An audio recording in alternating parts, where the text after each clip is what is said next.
much should you be saving for college for your child? It's one of the biggest questions we get asked almost every day at The College Investor. How much should we have in a 529 plan? Or how much should we save for college? Or how much do we actually need to worry about this? And the answer is actually tough. It depends. The idea of a 529 college savings plan is a great one. You can contribute money into an account and it will grow tax-free to someday pay for your child's education. And you can contribute a lot of money too, up to $300,000 in most states. That's not where the trouble arises though. The real trouble comes from rising tuition costs and how much every college savings calculator says you need to save for your child's education. According to the College Board, the average cost of a public 4-year college in 2020 and 2021 was $10,740 for in-state tuition. The average cost for private college was $38,070. When you start plugging those numbers into a college savings calculator, suddenly you're supposed to start saving over $500 a month for your child. Then add into that your own savings for retirement, and you're not going to have anything left for yourself each month.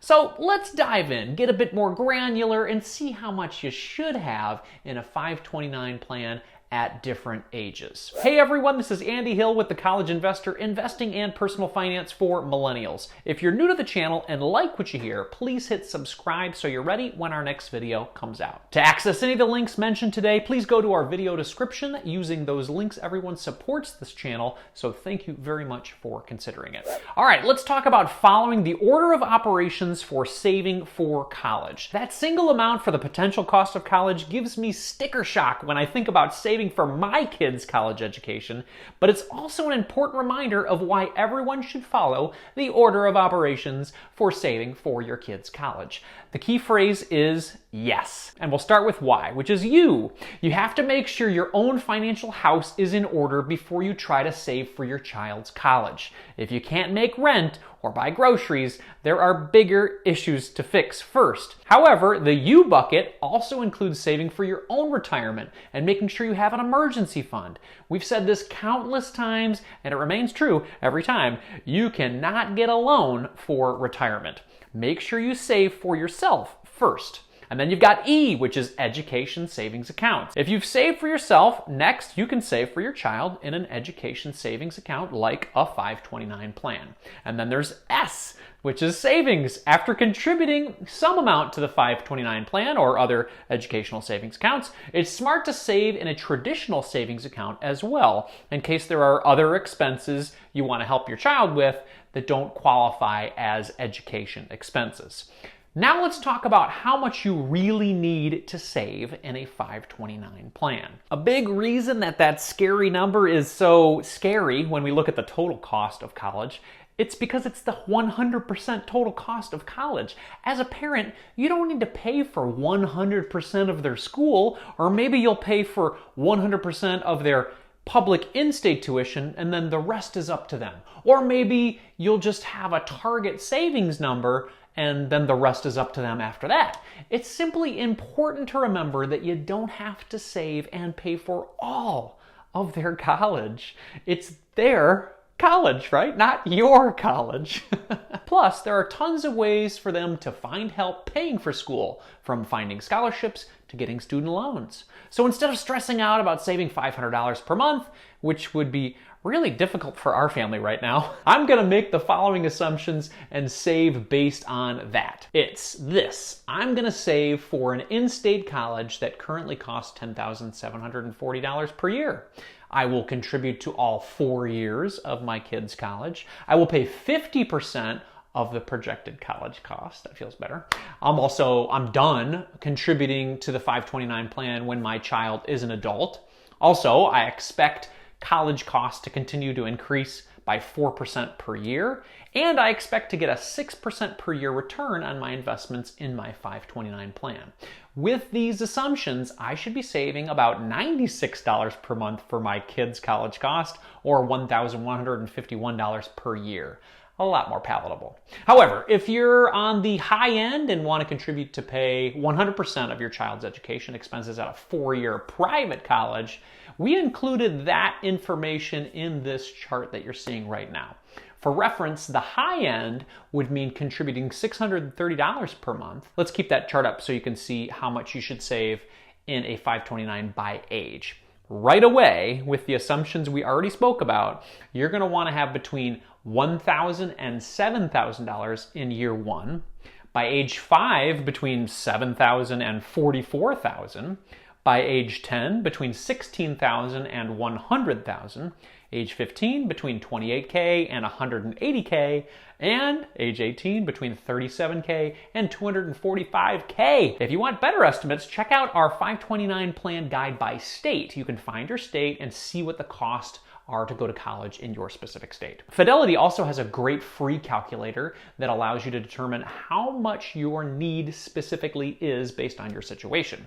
They use many of the same assumptions that we did in our calculations, and that also prove that you don't really need to save 100% for your child's college education expenses. Now, let's talk about 529 college savings plan guidelines. From the results, we can conclude that the goal for most people saving for college should be between this $37,000 and $245,000 saved in an account. This is a huge range, no doubt. But let's remember what the low end and the high end really means. The low end amount is for someone that wants to help their child pay for a public 4-year school that's in-state.